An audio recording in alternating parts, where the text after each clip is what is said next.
जय हिंद। आज के करंट अफेयर करने से पहले ऑलमोस्ट सारे बच्चे नए सेशन में हैं, तो बेसिक चीज़ें जब मैं आपको करवाती हूँ वो रह जाती हैं आपकी। कल मैंने बड़े सारे क्वेश्चन बीच में एडिशन किए थे, पहले वो वाले सारे क्वेश्चन को लेके आपके आई हूँ, ताकि आपके सारे जो डाउट हैं वो जो कल रह गए होंगे वो क्लियर हो जाए। ठीक है, करंट अफेयर भी करेंगे, साथ में बेसिक चीज़ें सारी पहले कवर करेंगे। कल मैंने आपको कल के करंट अफेयर्स में मैंने बताया था पार्लियामेंट्स के नाम। ठीक है, इंडिया के पार्लियामेंट को हम संसद कहते हैं, उसी तरह हम बाकी अलग अलग कंट्रीज के अलग अलग पार्लियामेंट्स के नाम क्या है। ठीक है, कल मैंने आपको पढ़ाया था, बहुत सारे बच्चों को आया भी है, जो बच्चे नहीं आए थे उनका रीजन हो जाएगा। इंडिया के संसद बोलते हैं, अफगानिस्तान के शोरा बोलते हैं, बांग्लादेश के जेटिया पार्लियामेंट कहते हैं, ब्राजील के नेशनल कांग्रेस है, ब्रिटेन में कॉमन हाउस भी है, लॉर्ड भी है, क्योंकि ब्रिटेन में राजा भी रूल करता है। वहाँ पे क्वीन एलिजाबेथ आपने सुना अभी रिसेंटली डाइड हुई है, उसके बेटा प्रिंस चार्ल्स जो है अब राजा है वहाँ के। ठीक है, house of common and house of Lord आता है। कनाडा के पार्लियामेंट को पार्लियामेंट कहते हैं, China national people assembly, France की, इसको थोड़ी आवाज कर दो, वो बंद कर देना। फ्रांस के नेशनल असेंबली, जापान के डाई, ये पार्लियामेंट के नाम है। ठीक है, पार्लियामेंट हर एक देश की अपना एक काम करने का तरीका होता है। तो कुछ देश हैं वहाँ पे लोकसभा होती है, ठीक है, पार्लियामेंट होता है। कुछ कंट्रीज हैं वहाँ पे डेमोक्रेसी है, कुछ कंट्री है वहाँ पे मोनार्की है, कुछ कंट्री है वहाँ पे अथॉरिटेरियन गवर्नमेंट है, कुछ कंट्रीज है वहाँ पे यूनिटरी गवर्नमेंट है। ठीक है, बट इंडिया में फेडरल सिस्टम है, इसमें 3 टाइप्स ग्रुप्स आते हैं। इंडिया में डेमोक्रेसी है, ठीक है, जैसे कि चाइना में अथॉरिटेरियन गवर्नमेंट है। ठीक है, अभी कुछ दिन पहले न्यूज़ में था, चाइना के जो प्रेसिडेंट है शी जिनपिंग, वो कहीं घूम गए हैं। ठीक है, चाइना में इस तरह की चीज़ें हैपन होती रहती हैं। ठीक है, फिर इसी तरह यूएसए में फेडरलिज्म नहीं है, वहाँ पे भी वन सिस्टम गवर्नमेंट है, यूनिटरी गवर्नमेंट है। ठीक है, इंडिया में फेडरल सिस्टम है, 3 टायर सिस्टम है, और इंडिया में जो 3 टायर सिस्टम है उसमें स्टेट, सेंट्रल और 3rd टायर सिस्टम डिसेंट्रलाइजेशन जो हुआ उसको हम पंचायती राज या म्यूनसिपल कॉर्पोरेशन, म्यूनसिपल काउंसिल, ये सब इसी में आते हैं 3rd टायर सिस्टम में। इंडिया में हम फेडरल टाइप्स ऑफ गवर्नमेंट है, और पाकिस्तान में नाम की वहाँ पे क्या है, डेमोक्रेसी है, बट रूल वहाँ मैं नहीं आती, कोई टेंशन नहीं, मेरी आवाज़ आनी चाहिए। ठीक है, मेरी आवाज़ होनी चाहिए, प्रेजेंटेशन होनी चाहिए, मेरा इतना इम्पोर्टेंट नहीं है। ठीक है, जो पाकिस्तान है वहाँ पे भी डेमोक्रेसी है, बट नाम की डेमोक्रेसी है। आपने देखा होगा मेक्सिको में भी नाम की डेमोक्रेसी है। ठीक है, बहुत सारी कंट्रीज है यहाँ पे नाम की डेमोक्रेसी चलती है, बट रूल पाकिस्तान में कौन करता है, वहाँ पे आर्मी रूल करती है। ठीक है, उसको डिक्टेटरशिप, उसको क्या बोलते हैं, डिक्टेटरशिप। ठीक है, इंडिया में ऐसा नहीं है, कभी ना करे भगवान की इंडिया में कभी आर्मी रूल करे। ठीक है, इंडिया में आर्मी की अलग से रूल है, अलग से नॉर्म्स हैं, और डेमोक्रेसी में जो पॉलिटिकल सिस्टम है उसका अलग से नॉर्म्स हैं। आर्मी को हम इतने अपर हैंड नहीं देते हैं कि वो देश को चलाए, बट पाकिस्तान में हमने इतिहास देखा है पाकिस्तान का, from first prime minister to फिर आज तक के प्राइम मिनिस्टर तक, वहाँ पे क्या होता है, prime minister dictatorship, prime minister dictatorship. अब 2008 में नेपाल भी क्या हुआ, वहाँ पे भी मोनार्की खत्म होगी, वहाँ पे मोनार्की रूल करता था। सऊदी अरब में भी मोनार्की रूल करती है, बट 2008 में उन्होंने बोला हमने मोनार्की से बाहर आना है, डेमोक्रेसी, बट डेमोक्रेसी वहाँ पे सक्सेसफुल नहीं, रेट जो है वहाँ पे नहीं हुआ। इंडिया की देखिए भाई, प्राइम मिनिस्टर जवाहरलाल नेहरू से लेके नरेंद्र मोदी तक, ठीक है, बहुत सारे हमारे प्राइम मिनिस्टर हैं जिन्होंने 5 ईयर, 10 ईयर, 17 ईयर्स कंप्लीट किए। बीच में 5 या 4 प्राइम मिनिस्टर हैं जैसे कि जिन्होंने अपना टेन्योर कंप्लीट नहीं किया, जैसे मोरारजी देसाई। फिर आते हैं चौधरी चरण Singh, HD Deve Gowda, VP Singh, IK Gujral, Chandrashekhar Azad, इन सबको छोड़ के बाकी जितने भी जवाहरलाल नेहरू, इंदिरा गांधी, राजीव गांधी, लाल बहादुर शास्त्री, फिर अटल बिहारी वाजपेयी, मनमोहन सिंह और आज नरेंद्र मोदी, इनका टेन्यूर लॉन्ग चलता है क्योंकि भारत डेमोक्रेसी में बिलीव करता है और डेमोक्रेसी से चलता है।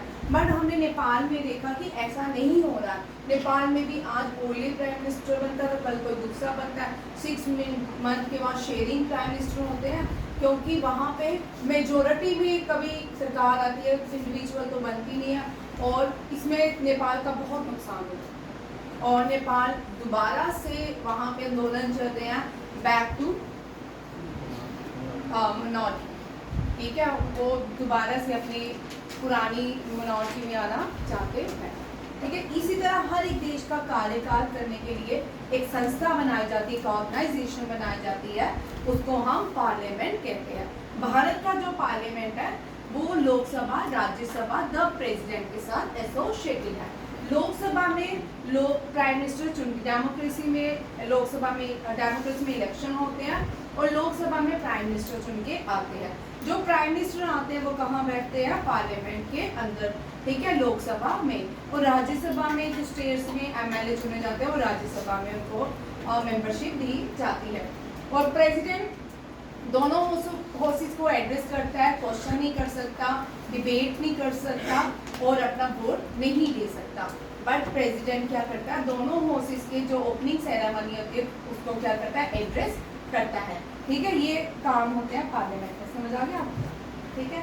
ये सारे देश हैं जहाँ पे उनके पार्लियामेंट के नाम है। जापान का डाई, मलेशिया, मालदीव, इंडोनेशिया भी ऐड कर लो, ठीक है, मैजलिस है, ठीक है। Pakistan national assembly and senate, national assembly, senate and Majlis है, पाकिस्तान में भी हम मैजलिस लगा दें। रशिया का डूमा है, साउथ अफ्रीका का पार्लियामेंट है, और रशिया और जर्मनी का भी इम्पोर्टेंट है, जर्मनी भी देख लीजिएगा, ठीक है, उसका मैंने लिखा नहीं है, वो भी इम्पोर्टेंट है, ठीक है। ये वाला आपका हो गया डन, ठीक है। जिसका जो कल क्वेश्चन रह गया था वो कर लें। अनिरुद्ध, आप अनिरुद्ध है ना? आरुष आपने कल लिखा था, लिखिए, मैं चेक कर, NDA वालों को तो मैं चेक करूंगी क्योंकि वो छोटे हैं, सैनिक स्कूल की तरह मैं उनको पढ़ाती हूँ, तो वो सैनिक स्कूल की तरह ही नहीं। आप देखो ऑर्गेनाइजेशन, मैंने आपको कल बोला था मैं आपको पहले इंट्रोडक्शन दूंगी हर चीज़ की, ताकि आपको जब आप मैं करंट अफेयर पढ़ाऊँ तो आपको पता चल जाए कि ये कौन कौन सी ऑर्गेनाइजेशन है। ये है नाटो। नाटो का लिखिए, NATO stand for North Atlantic Treaty Organisation, लिखिए, North Atlantic Treaty Organisation. Next page, एक पेज में एक टॉपिक लिखा करो, दूसरे में, ठीक है। NATO stand for North Atlantic Treaty organisation.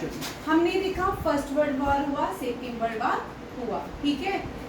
इन दोनों वॉर्स में बढ़ते लाइफ और प्रॉपर्टी को नुकसान हुआ, ठीक है। इन दोनों वर्ल्ड वॉर में डायनामाइट का यूज हो, थोड़ा पीछे चलते हैं, ठीक है। यहाँ से भी आपको एक क्वेश्चन, डायनामाइट जो है इसका आविष्कार किया था किसने? एल्फ्रेड नोबेल ने। किसने? हाँ, एल्फ्रेड नोबेल ने, ठीक है। ये फर्स्ट वर्ल्ड वॉर में बड़े सारा डिस्ट्रक्शन हुआ, इसकी वजह से सेकेंड वर्ल्ड वॉर में भी हुआ। फिर एक थोड़ा पीछे जाएंगे, ठीक है, इनको बाद में। फिर एक ऑर्गेनाइजेशन, एक 1945 में कुछ लोग इकट्ठे होते हैं, वो UN चार्टर बनाते हैं। क्या बनाते हैं? UN charter. UN चार्टर में 52 डेलीगेशन लोग जो है इस चार्टर को साइन करते हैं। UN बनाएगा 24 अक्टूबर 1940, ठीक है। ये किस लिए बनाया गया? कि वॉर नहीं हो, थर्ड वर्ल्ड वॉर नहीं हो। कुछ हद तक सक्सेसफुल भी है, बाइस्ड भी है, बड़े सारे क्वेश्चन इसके ऊपर भी उठते हैं, ठीक है। उसको चले जाएंगे तो बड़े सारे डिस्कशन हो जाएंगी, ठीक है। इसका हेडक्वार्टर मैम UN से पहले भी एक रह चुकी है, उसको बोलते हैं लीग ऑफ नेशंस, जब वो फेल हो गई थी उसके बाद फिर यूएन बनी है। ये भी ठीक है, न्यूयॉर्क, बट अभी जो काम कर रही है फंक्शनल है वो यूनाइटेड नेशन है, ठीक है। लीग ऑफ नेशन भी पढ़ेंगे वो बाद में, ठीक है। ये है न्यूयॉर्क, कौन सी है, इसका हेडक्वार्टर कहाँ पे है, न्यूयॉर्क, ठीक है। अभी एक एक करके आ रही हूँ, पहले यूनाइटेड नेशन, ठीक है, आपका ये कवर हो जाएगा सबका ये, क्योंकि ये सारे एग्जाम्स में आता है। अब मैंने इसकी प्रेजेंटेशन को पुरानी भी रखा है।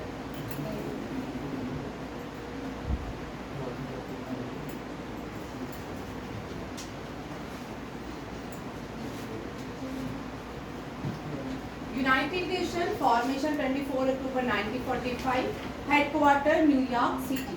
न्यूयॉर्क जो है ये कहाँ पे है, यूएसए में है। ऑफिशियल लैंग्वेजेस जो है अरेबिक बोल देते हैं, चाइनीज बोल देते हैं, Russian, English and French. 193 countries member है यूएन की।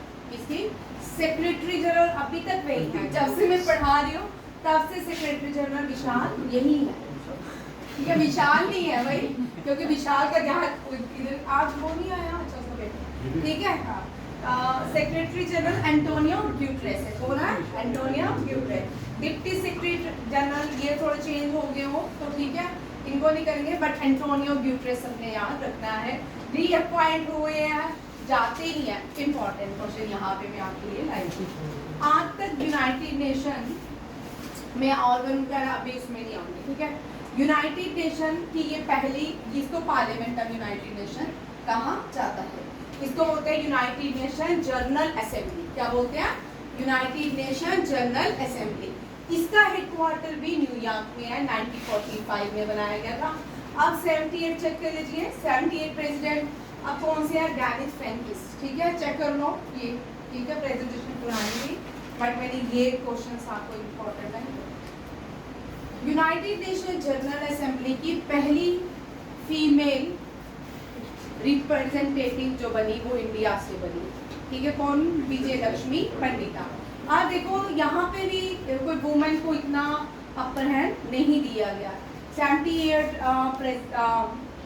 प्रेसिडेंट बन चुके हैं, उनमें से सिर्फ 4 ही वुमेन आज तक प्रेसिडेंट बनी है यूनाइटेड नेशन जनरल असेंबली की। सबसे पहले भारत की विजय लक्ष्मी पंडिता, और सेकंड में जो बनी है वो लीबिया की है, एंजी ब्रूक। क्या नाम है, एंजी ब्रूक। फिर 2006 में ये खलीफा हायर रशीद अल खलीफा, और फोर्थ जो ये इसको मैंने पढ़ा है इक्वाडोर 28 में मैरियो फर्नांडा एस्पिनोसा, ठीक है। ये भी याद रखिएगा, ये चारों लिख लो, वेरी इंपॉर्टेंट क्वेश्चन ही मिलेगा, क्योंकि ये क्वेश्चन मैंने कौन है, कौन 79 है, ठीक है। इसको चेंज कर लो, ठीक है, ये चेंज करो। अब 79 प्रेसिडेंट बन, 78 याद रखना है, 78 भी याद रखना है, क्योंकि आपको फॉर्म में भी पूछा जाता है। ये दोनों कर लो, ठीक है। यहाँ पे देखो ये चारों याद, ये चारों लिख लो, ये कहीं नहीं मिलेगा, ठीक है। ये मैंने एक साथ इकट्ठी लिखी थी विकिपीडिया से, फिर ढूंढनी पड़ती है, लंबा लंबा काम, बड़ा बड़ा काम करना पड़ता है, ठीक है। कभी कभी आ सकती है चारों के नाम। भाई देखो चारों के नाम गॉड के नाम पे है, सिमिलर है। लक्ष्मी हिंदू गॉडेसेस बोली जाती है, एंजल्स बोलते हैं भगवान के घर से आते हैं, खलीफा भी इस्लाम धर्म में माने जाते हैं, और मारिया जो है जीसस की मदर का नाम है मरियम, ठीक है। ट्रिक क्या है, लक्ष्मी एंजी खलीफा मारिया, ठीक है। मरियम, लक्ष्मी एंजल अल खलीफा मारिया, ठीक है, याद कर लीजिए, वेरी इंपॉर्टेंट क्वेश्चन है, आ सकता है कभी भी, ठीक है। 4 वुमेन्स के नाम ABCD में ऑप्शंस में आ सकते हैं। आगे चल रहे हो,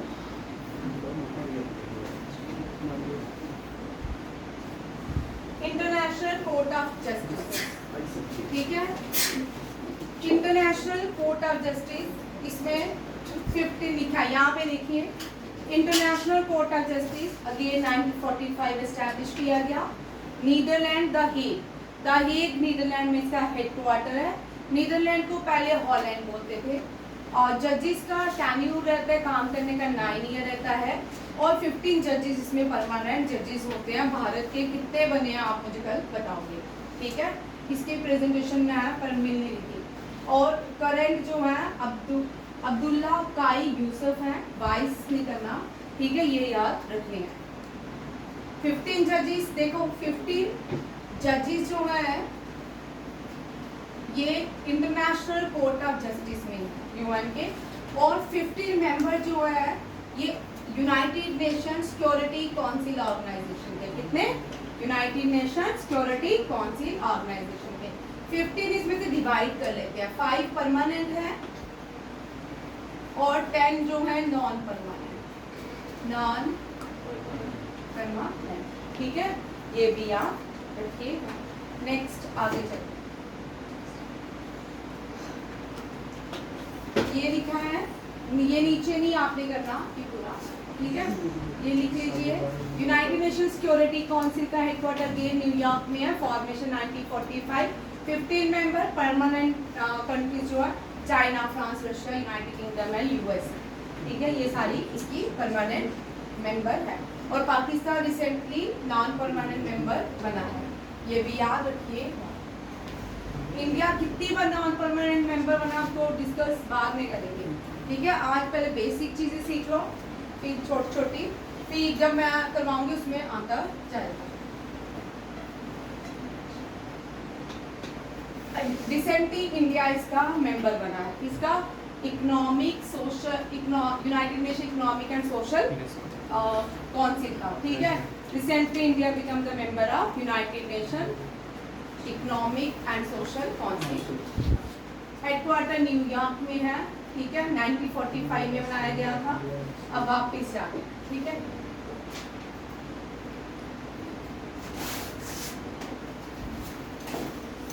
अब अपनी प्रेजेंटेशन में वापस, नाटो देश पहले क्या था, मैंने आपको बड़ी बार बताया कि जितने भी यूरोपियन कंट्रीज हैं ये सारी आपस में लड़ती रहती थी। जर्मनी की वजह से फर्स्ट वर्ल्ड वार हुआ, सेकेंड में न्यूक्लियर बॉम्ब गिराए गए जापान में, ठीक है, ये आपस में ही लड़ते। इन्होंने देखा कि हम ही लड़ते रहेंगे तो एशिया को कौन लड़ाएगा। अब एशिया में तो कॉलोनियल रूल हमारा खत्म हो रहा है, ठीक है ना। इन्होंने एशिया में पहले किया, हम पे राज किया, ठीक है, रूल किए एशिया पूरे में, अफ्रीका में। इन्होंने बोला चलो अब हम कितना ही लड़ेंगे, अब लड़ाना भी चाहिए, तो क्या बनाया इन्होंने, नाटो बनाया। नाटो में 32 कंट्रीज हैं, कितनी है, 32 कंट्रीज मेंबर हैं। और ब्राजील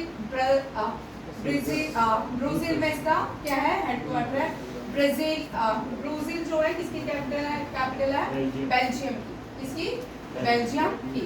क्योंकि बेल्जियम इसलिए चुना गया था क्योंकि पावर्स जो है बेल्जियम में इक्वल शेयर होती है सेंटर स्टेट और लैंग्वेज के हिसाब से, और बेल्जियम यहाँ ये सबसे अच्छी according to NATO European countries मानी जाती है। दुनिया में सबसे अच्छा कॉन्स्टिट्यूशन जो है वो बेल्जियम का है, इसका बेल्जियम ब्राजील का। रेड क्रॉस का जेनीवा, आप देखो ILO, IMO, WHO, इन तीनों का हेडक्वार्टर जेनीवा स्विट्जरलैंड है। कहाँ है, जेनीवा स्विट्जरलैंड, याद रखिएगा। इन सब का headquarter Geneva. International labour organization ये यूनाइटेड नेशन का बॉडी है। IMO इंटरनेशनल मेट्रोलॉजिकल ऑर्गेनाइजेशन, इसका भी यूनाइटेड नेशन जेनीवा स्विट्जरलैंड है। वर्ल्ड हेल्थ ऑर्गेनाइजेशन ये भी यूनाइटेड नेशन की बॉडी है, इसका भी हेडक्वार्टर कहाँ पे है, जेनीवा स्विट्जरलैंड, ठीक है। अब रेड क्रॉस का Asian development bank, Asian development bank का फिलीपींस याद रखिएगा, वेरी इंपॉर्टेंट। फिलीपींस पहली कंट्री है जिसने भारत से ब्रह्मोस खरीदा, ठीक है। ब्रह्मोस लार्जेस्ट सुपरसोनिक मिसाइल है। अब हाइपर सुपरसोनिक मिसाइल भी आपने देखा ईरान की वॉर में, ईरान और इजराइल के वॉर में उसने हाइपर सुपरसोनिक वॉर का यूज किया था। रेड क्रॉस स्विट्जरलैंड, ADB लिखो, एशियन डेवलपमेंट बैंक, ये एशिया में है। ये कहाँ पे है, एशिया में। ये आपके बैंकिंग के एग्जाम के लिए इम्पोर्टेंट है। NDA CDS में से ये आती है। ठीक है, बैंकिंग के एग्जाम में डिटेल में क्वेश्चन करते हैं। ठीक, JKSSB वाले भी तैयार हैं, आपको एक क्वेश्चन आता है, साल अलग आते क्वेश्चन है, बट हर एक एग्जाम में अलग पैटर्न से क्वेश्चन पूछे जाते हैं। पहले बेसिक चीज याद करो, फिर स्टेप 2 करना। एशियान जो है association of South East Asian nation, लिखो association of South East Asian nation. 10 countries हैं, एक और है डी फैक्टो है, ठीक है, तिमोर लेस्ट। ठीक, अभी कभी कोई बोलता है आता है कि इसका मेंबर बन चुकी है, ठीक है। Asian association of South East Asian nation क्या है, association of South east. Jakarta कहाँ पे, इंडोनेशिया, ये कहाँ पे है, इंडोनेशिया। अब साउथ ईस्ट एशियन नेशन की जो कंट्री है, एक लाओस, क्या है, लाओस, वो एशिया की स्मॉलेस्ट लैंड लॉक कंट्री है, क्या है, smallest land lock country, very good, locked country, ठीक है। अभी रिसेंटली भारत ने अपना 1 साल पहले यहाँ पे ईशान देशों में एम्बेसी खोली है, वो कौन है, तिमोर लेस्ट, किसमें, तिमोर लेस्ट। इसकी कैपिटल दिल्ली है, दिल्ली, LESTE, देख लेना, तिमोर लेस्ट, ठीक है। इसकी कैपिटल, भारत ने यहाँ पे अपनी एम्बेसी खोली है। और भारत ने एशियान के जो देश है, म्यांमार, इनमें भी अपना पोर्ट, भारत का एक अपना पोर्ट है जिसको हैंड ओवर कर दिया गया है, किसको, इंडियन आर्मी को। उस पोर्ट का नाम है सितवी पोर्ट, क्या है, सितवी पोर्ट, ये भी भारत को मिल चुका है। ये नॉर्थ ईस्ट इंडिया और बंगाल को जोड़ता है, ठीक है। सार्क जो है ना, ये उड़ी अटैक के बाद नॉट फंक्शनल, ठीक है। उड़ी अटैक हुआ, उड़ी अटैक जो हुआ था जिसमें हमारे 40 जवान शहीद हुए थे, नहीं बड़े ये वो बने, वो बस बम ब्लास्ट, ठीक है, ये पुलवामा अटैक, ठीक, वो पुलवामा अटैक था, ये उड़ी अटैक है। उड़ी में सार्क, यहाँ उड़ी के बाद नहीं, बट जो लास्ट मेंबर सार्क का बना था वो अफगानिस्तान है। वो कौन सा है, अभी बेचारा अफगानिस्तान मेंबर बना, उसके बाद नॉट फंक्शनिंग, उसके बाद जो मीटिंग होनी थी पाकिस्तान में होनी थी, वो इज नॉट वर्किंग, ठीक है। SAARC means south Asian association of south Asian regional cooperation, ठीक है, क्या है, बोल स्नेहा, क्या है,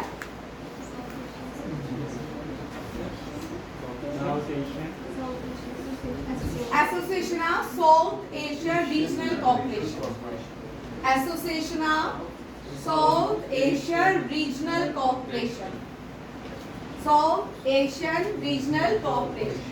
आप इसका मतलब साउथ एशियन देश देखिए, आपको जिसको नहीं समझ आ रहा ना, कोई टेंशन ही नहीं, ठीक है। बार बार रिपीट होंगी चीजें, बार बार पढ़ाऊंगी, चाहे इंडिविजुअल आके मुझसे पूछे, मेरा आके 8 बजे तक यही बैठे, आप कभी भी मेरे पास आ जाएं पढ़ाने को, मैं बैठी, ठीक है, ना नहीं करूंगी, पढ़ाऊंगी, ठीक है। सीखनी है, घर भागना, जो आए पढ़ने घर मत भागो, इतना मैदान खुला है, ठीक है, गर्मी को मत देखो। आप देखो साउथ एशियन नेशन कौन से है, ये सीखना है, ठीक है। ये इंपॉर्टेंट क्वेश्चन है सबके लिए, एनडीए के लिए, JKSSB में भी इसमें ये सब एग्जाम में आएगा, क्योंकि साउथ एशियन हम भारत को पहले डिस्कस करेंगे, ठीक है। इंडिया ये बड़ा इजी है, ठीक है। भारत के वेस्ट में जो कंट्री है वो है पाकिस्तान और अफगानिस्तान। पाकिस्तान के साथ हम सबसे ज्यादा बॉर्डर शेयर नहीं करते हैं, बांग्लादेश के साथ, ठीक है। और सबसे छोटा बॉर्डर शेयर करते हैं अफगानिस्तान, माने का अफगानिस्तान के साथ, ठीक है। वेस्ट में जो साउथ एशियन नेशन है भारत के, वो कौन से हैं, पाकिस्तान, अफगानिस्तान। नॉर्थ में जो है चाइना, बट हम साउथ एशियन नेशन नहीं है, ठीक है, इसका मेंबर नहीं है, क्योंकि चाइना के ऊपर आता है, ईस्ट एशिया में आता है, ठीक है। ये है नेपाल, भूटान, चाइना भी भारत के नॉर्थ में आता है। अच्छा, इसका भी लिखना, ठीक है। ईस्ट में बांग्लादेश, नीचे कौन सा, बांग्लादेश, बांग्लादेश एंड म्यांमार, ठीक है। और साउथ वेस्ट, उस तरह साउथ वेस्ट में मालदीव्स, कौन सा आता है, मालदीव्स, ये सारे। और नीचे साउथ में श्रीलंका, ये सारे क्या है, एशिया साउथ एशियन कंट्रीज, ठीक है। ये ट्रिक मैप में बना दूंगी कभी, इसमें मुझे याद नहीं है, तो आप सीख सकते हो, ठीक है। मैप, जो मैप से याद करना चाहता है, मुझे मैप से इजी लगता है लर्न करना, आप लोग भी मैप से कर सकते हो। बट ये आपको मैंने सारी डायरेक्शन दे दी, जिस तरह ईस्ट में कौन से भारत के देश हैं, वेस्ट में कौन, नॉर्थ में कौन, साउथ वेस्ट में कौन और साउथ में कौन से हैं, ठीक है। ये सारे कंट्रीज हैं जो किसकी है, मेंबर सार्क इज ना। अब क्या हो रहा है कि चाइना भी पाकिस्तान के साथ मिलके सार्क का रिप्लेसमेंट ढूंढ रहे हैं, कोई और सार्को करके एक ऑर्गेनाइजेशन बना रहे हैं, ठीक है। इंटरपोल लियोन फ्रांस में, कहाँ पे है, ठीक है। वर्ल्ड ट्रेड ऑर्गेनाइजेशन, ये भी, और WTO है, इसके साथ ऐड कर सकते हो। World trade organization Geneva Switzerland, united nation न्यूयॉर्क, ILO Geneva Switzerland, UNESCO means united nation educational and social cultural organization. UNESCO का हेडक्वार्टर फ्रांस में है। वर्ल्ड बैंक वॉशिंगटन DC में है, ठीक है। IMO का भी, इंटरनेशनल मॉनेटरी फंड IMF, वो भी ठीक है, वही न्यूयॉर्क में। इंटरनेशनल ओलंपिक कमेटी लुज़ेनिया, the Non Aligned Movement Jakarta Indonesia में है।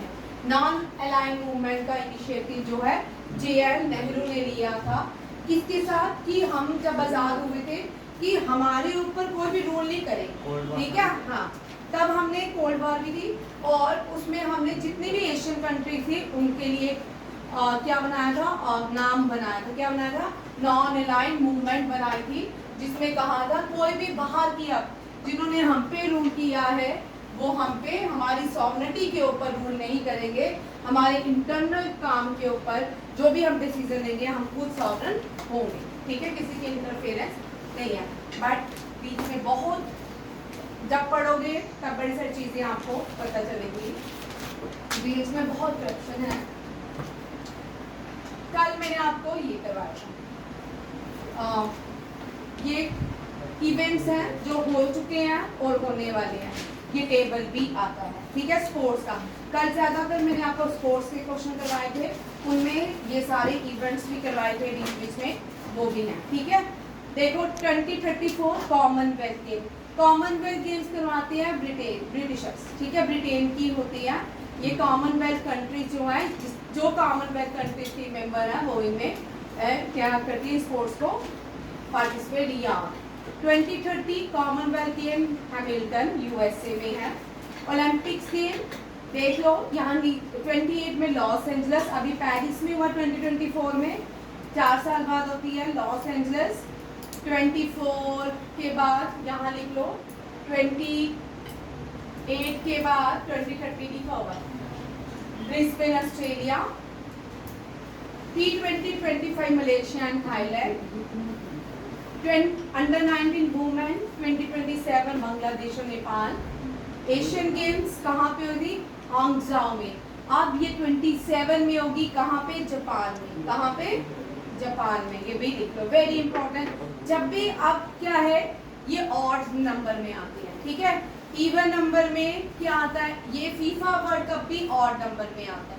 फीफा वर्ल्ड कप भी 2022 में हुआ था, तो 20 इसमें होना है 6 में, ठीक है।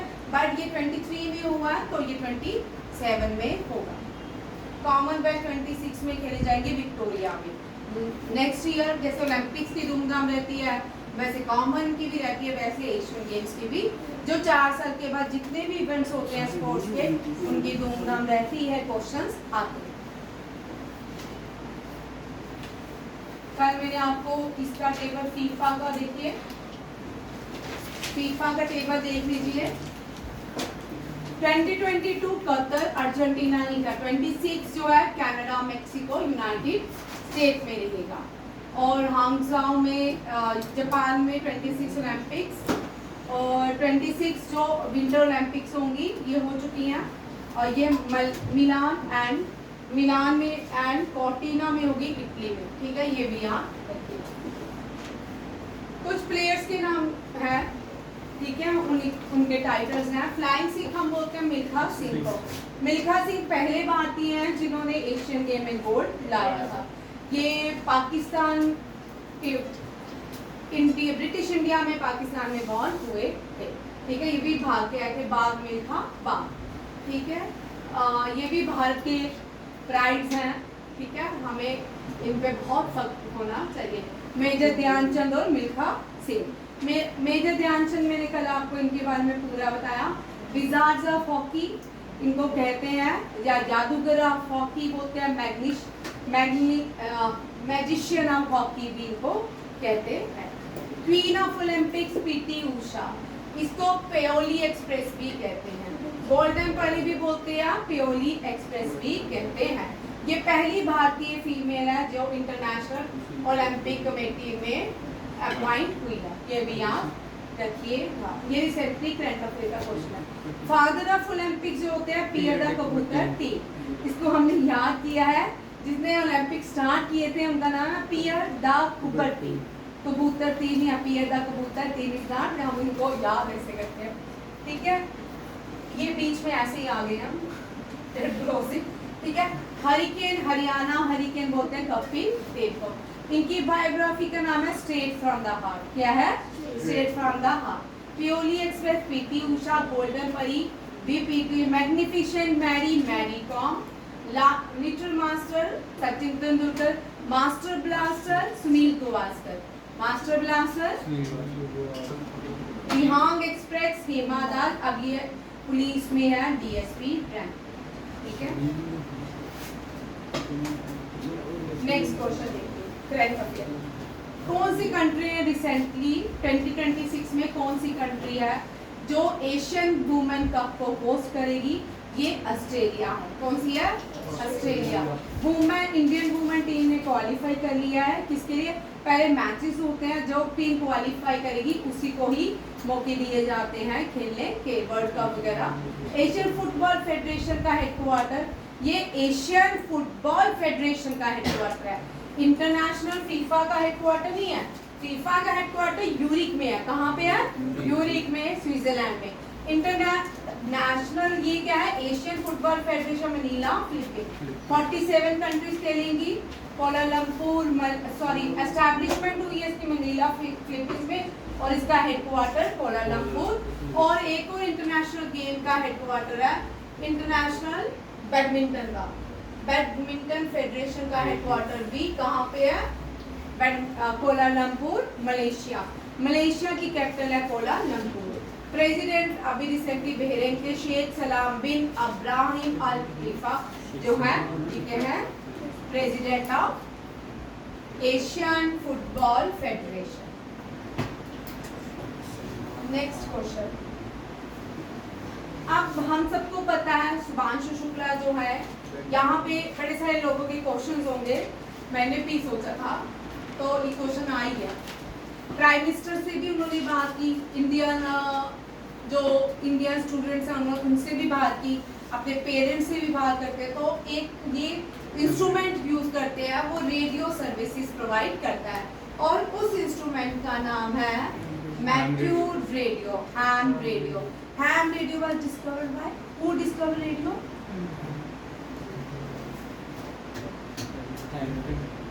कौन? रेडियो तो आना चाहिए।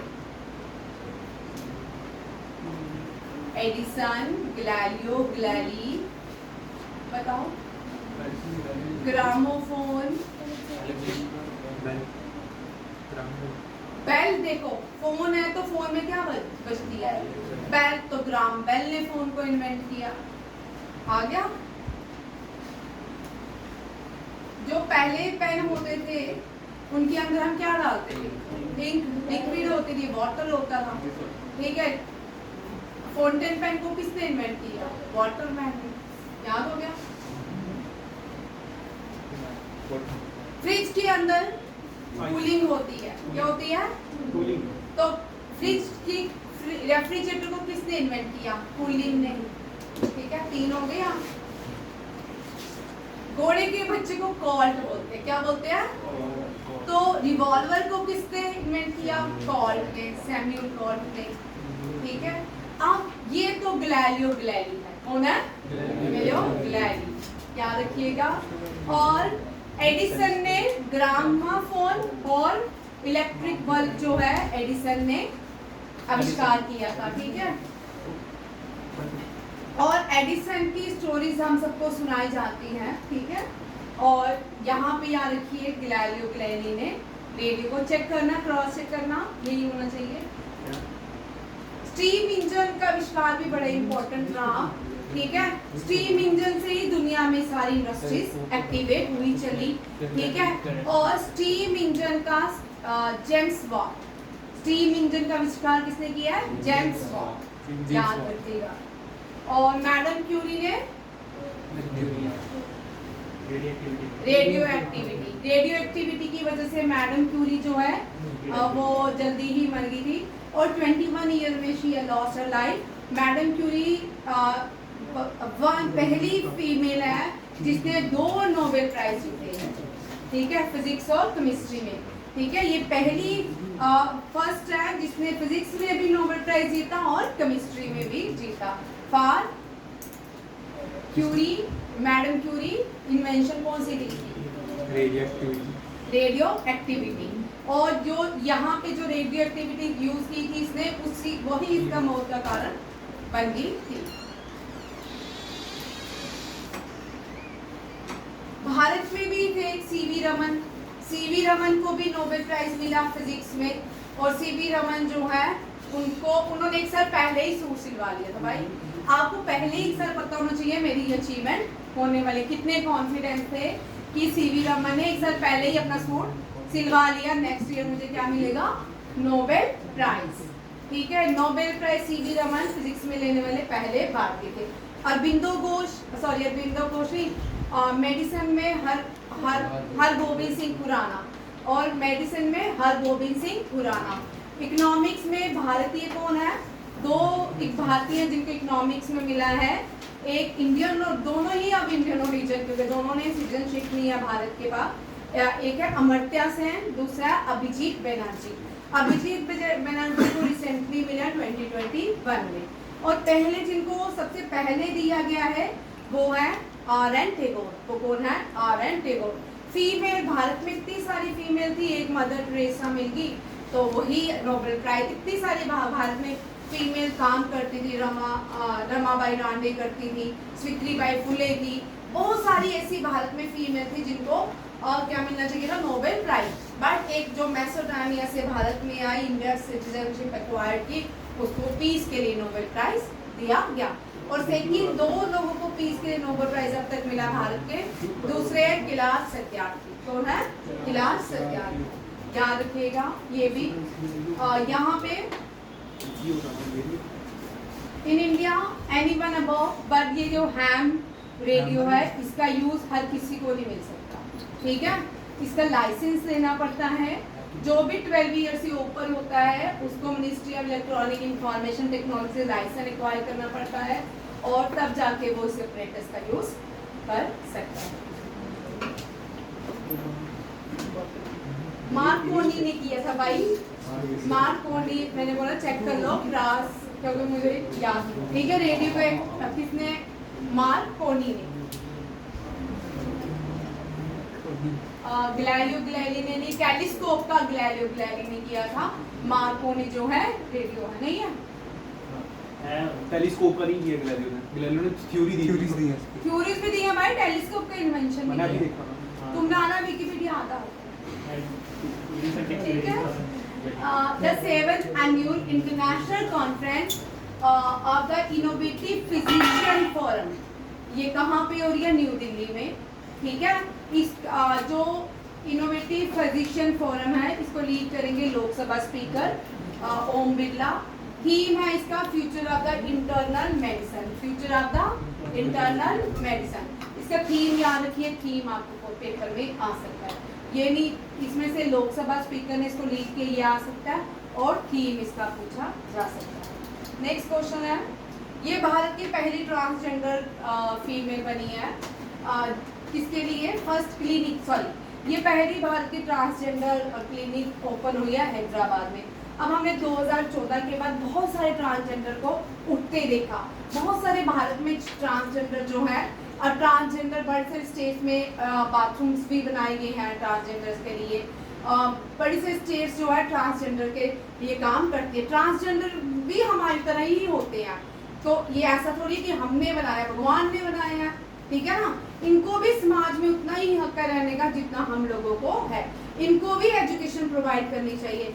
अब क्या हो रहा है, लोग अवेयर होते जा रहे डे बाय डे, इनके लिए भी लड़ रहे हैं। और बहुत सारे जो ट्रांसजेंडर हैं वो आज जज है भारत के, डीएसपी हैं भारत में, बड़ी सारी स्टेट है, हरियाणा में भी पुलिस में है बहुत सारे ट्रांसजेंडर, लॉयर है, जजेस है, पुलिस में है, आर्मी में है, बड़े सारे भारत इनको इनिशिएटिव दे रहा है कि ट्रांसजेंडर की भी क्या होनी चाहिए, एजुकेशन होनी चाहिए। जितनी ज़्यादा एजुकेशन होगी उतना समृद्ध भारत होगा।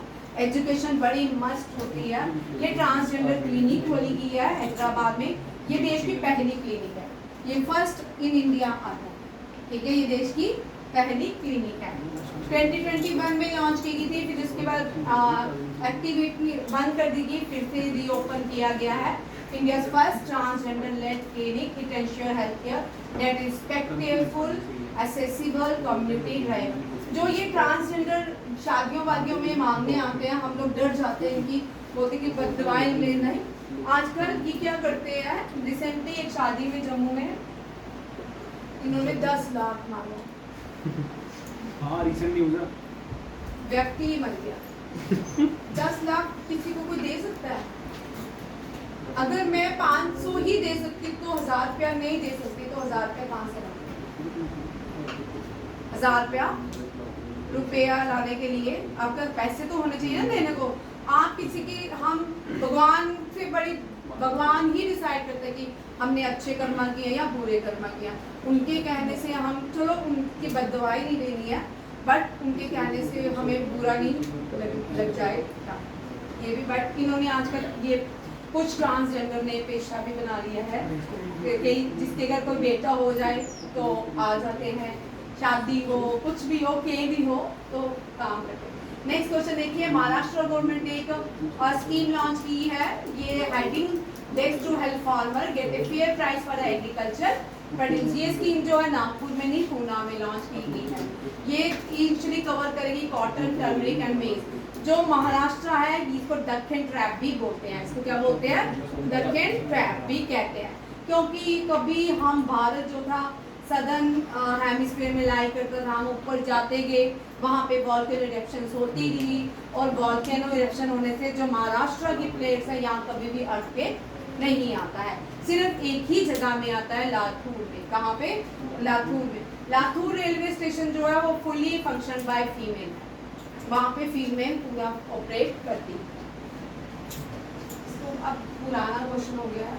नेक्स्ट देखिए, प्राइम मिनिस्टर को एक और ऑनर मिला है, हाईएस्ट अवार्ड ऑफ ब्राजील मिला है, उसका अवार्ड याद रखिए, the grand collar of the national order the southern cross, ठीक है। ये किसको मिला है? प्राइम मिनिस्टर को। ये कंटिन्यू कल करूँगी, ठीक है। उस दिन मैंने आपको सारे टॉपिक बताया था, थोड़े सारे इनिशिएटिव दिया था। कल मैं एक एक प्राइम मिनिस्टर को डिस्कस करूँगी with slogans, with their policies, with their achievement, ताकि आपका ये वाला पोर्शन भी कवर हो जाए, ठीक है। थैंक यू, जय हिंद।